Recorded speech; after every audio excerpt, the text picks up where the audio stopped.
Saudara, wajah tersangka pembunuhan gadis penjual gorengan di Padang Pariaman, Sumatera Barat terkuak ke publik. Hingga kini saudara, tersangka belum ditemukan dan masih buron. Dan inilah saudara foto tersangka IS yang merupakan warga kampung tetangga dari kampung korban. Penetapan tersangka IS berdasarkan fakta dan juga barang bukti yang ditemukan di lapangan.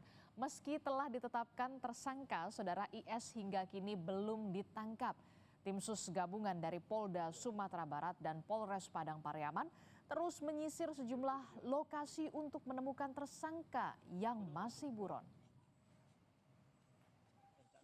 Penyelidikan yang intensif dan dari keterangan saksi dan fakta-fakta di lapangan untuk terduga pelaku inisial IS sudah bisa kami tetapkan sebagai tersangka.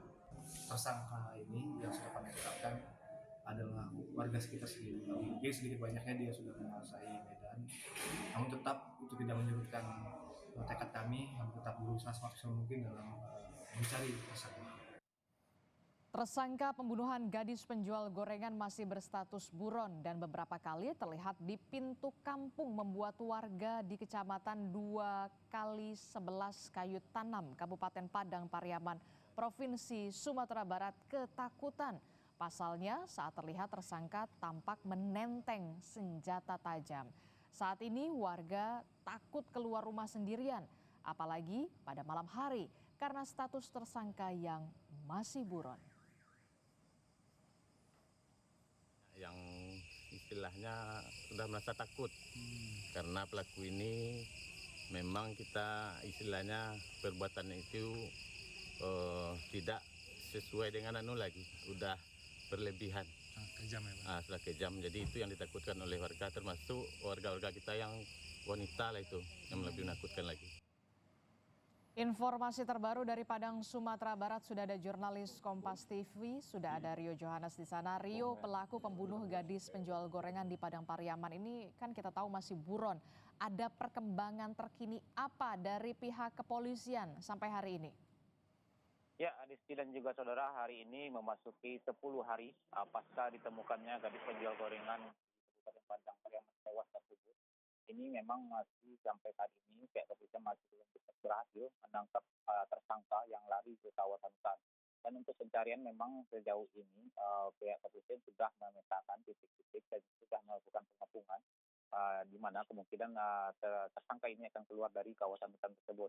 Dan dalam untuk melakukan pencarian ini, pihak kepolisian juga melibatkan masyarakat, terutama komunitas pecinta buru babi, yang juga mengetahui kawasan dalam hutan untuk membantu polisi dalam melakukan pengejaran dan menyisiri kawasan hutan tempat di mana terduga tersangka ini kabur ke dalam kawasan hutan. Demikian, Adisti. Oke, Rio, jadi apa yang menjadi kesulitan pihak kepolisian sampai detik ini belum bisa menangkap pelaku sebenarnya? Ya, Adisti, untuk pelaku sendiri, tersangka ini, dia merupakan warga lokal dan juga merupakan orang yang sangat hobi berburu babi. Sehingga dia juga sering keluar masuk hutan, setiap minggunya dia sering melakukan aksi buru babi, keluar masuk hutan. Jadi dia sangat memahami geografis hutan di kawasan tersebut. Dia mengetahui titik-titik di mana dia bisa bersembunyi.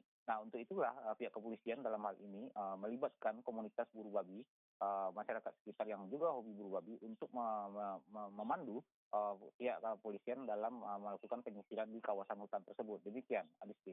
Oke, Rio, bagaimana dengan tanggapan warga sekitar terkait dengan pelaku yang ternyata ini merupakan residivis dan masih berkeliaran? Bahkan informasi sebelumnya mengatakan sempat terlihat dan tengah menenteng senjata tajam. Ya, untuk pelaku sendiri memang dari informasi pihak kepolisian dari Polres Kabupaten Padang Pariaman itu menyatakan bahwasanya pelaku ini pernah terjerat kasus hukum. Dia terjerat 2 kali kasus hukum. Nah, pertama dalam kasus narkoba dan juga dalam kasus pencabulan. Nah, untuk hal ini memang sejauh ini masyarakat merasa ketakutan karena melihat perbuatan pelaku terhadap korban ini sudah sangat dinilai sangat sadis. Sehingga untuk saat ini warga itu mengurangi aktivitas di luar rumah terutama pada malam hari. Masyarakat itu lebih memilih untuk berdiam diri di rumah karena mereka takut jika nantinya mereka keluar rumah mereka akan bertemu dengan tersangka ini.